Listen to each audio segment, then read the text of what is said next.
Hello, hello. Okay, it's the day before New Year's. Well, actually, 2 days before New Year's, right?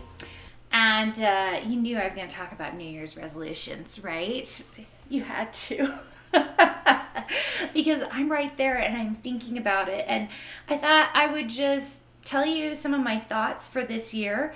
I love goal setting, and many of you, hopefully, you've listened to the podcast before this with Mindy, and I really loved all the things she had to talk about in terms of more creating habits around what we're doing versus and the vision for the year and the ideas around that versus maybe goal setting. And that has struck me as I listened to her talk, and kind of what did I want my 2023 to look like.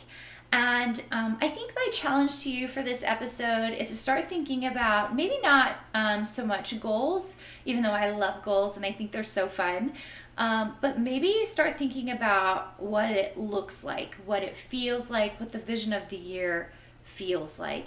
And, sometimes I think that gets embodied. You guys have heard me talk about the one word of the year. Lots of people do it. It's been around for, oh my gosh, ever, where you choose one word that, really encapsulates your year.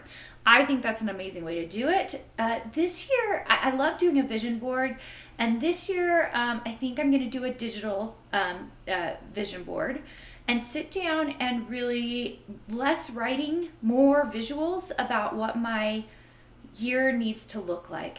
What do I want? Do I want to work more? Do I want to work less? What do I want to accomplish? And maybe a little looser almost, like versus, I want X, Y, and Z. It might be a little bit like, I want to feel like I love my life every day, and I think that's a little change I know I'm doing for myself. I'm also putting in much smaller goals this year. For example, and I'm curious if anybody else does something like this. If you're on YouTube, please put it in the comments. I would love to hear what you have to say about it. If you're on the podcast, it's harder for us to communicate. But I've really been thinking about what are small things and small changes I can make in my life that would have huge impact or make me just feel really good. So one of the things I wrote on my list as I've been sort of thinking, I don't have a firm finalized list yet, but what I've been thinking about is how I want to send more handwritten cards in the mail. I started doing this a little bit in October and sending a few letters out, a few postcards out as I was thinking about people. And I found that I really enjoyed it.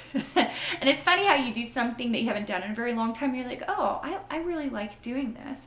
And so one of my goals this year is to send out at least one handwritten either card or postcard this year. And I've set aside some time on Fridays to do this and just think outside of my circumstance. Also remember to thank other people for what they've done in my life and how fun it is to have them in my life. I was thinking a lot of these letters end up in my going to my team or design suite, and how this year was interesting because I found myself 2022, since I'm still in it, how I found myself carving out time for the people who mattered and taking away all that didn't matter. And I don't know if I've done it to such an extreme level as I did it in this year, but I found myself going, who are the ones that matter right now in my life that I need to pay attention to, and kind of getting rid of some of the excess weight when it comes to time spent with people that, I really like, but I needed to refocus for this year. And in particular, I would say on my family. Many of you guys know I have 3 kids. I have a husband, and the kids are growing up, and it's going really, really fast. And I found myself going, I need to refocus on the time spent with those individuals and stop caring if other family members needed me outside our immediate family, bending to other people's needs because I tend to be a yes person. Many of you guys can relate to that. We hate saying no, and kind of defining my own space and boundaries. And that was hard. And some people didn't like it, and it was hard. But I found that I was happier.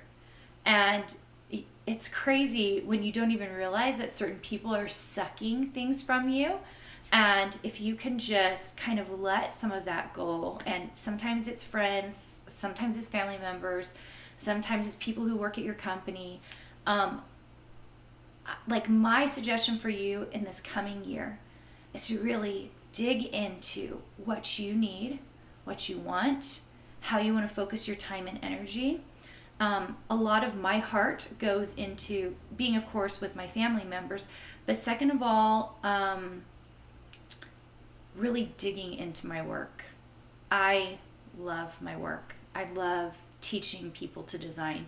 I don't know if I could have said that 10 or 15 years ago when I was a design professor. I don't know that I felt the same feeling of euphoria for being able to teach people how to design. And that has been a totally new experience with this new design program that we implemented almost 2 years ago. It'll be 2 years in April. And watching people win the way that they are just amazingly winning, it's been so phenomenal. I've loved it so much. So I'm so looking forward to 2023, and I hope you are too. We're just a couple of days away, and I hope that you have some thoughts, maybe more of a vision for the year, less goals. I mean, I will certainly have a list of things, but those list of things will be more about the vision, I think, for the year than it will be about the actual goals, because I want to have this overall feeling of living the very best life I can. And I don't know if I always go into the new year thinking like that. I think, these are the things I want to do, right? And so I want to do them, and I want to get them done. And instead, I want to go into this year thinking about like this big vision for what I want my 2023 to look like. All right, I hope you enjoyed today's episode and today's ramblings. Can't wait to see you on the other side of this in 2023 in just a few days. I hope you have a wonderful weekend. I hope you get to do a lot with family, friends, people you love. Or on the flip side, and I really believe in this, there are things I like to do by myself. There are things I want to do by myself, and I hope you're taking advantage of that as well. All right, guys, Happy New Year's in advance, and I'll see you soon. Hey, did you know that you can visit me at makeanddesign.com to learn more about this podcast and join my VIP group for weekly freebies? I can't wait to see you there.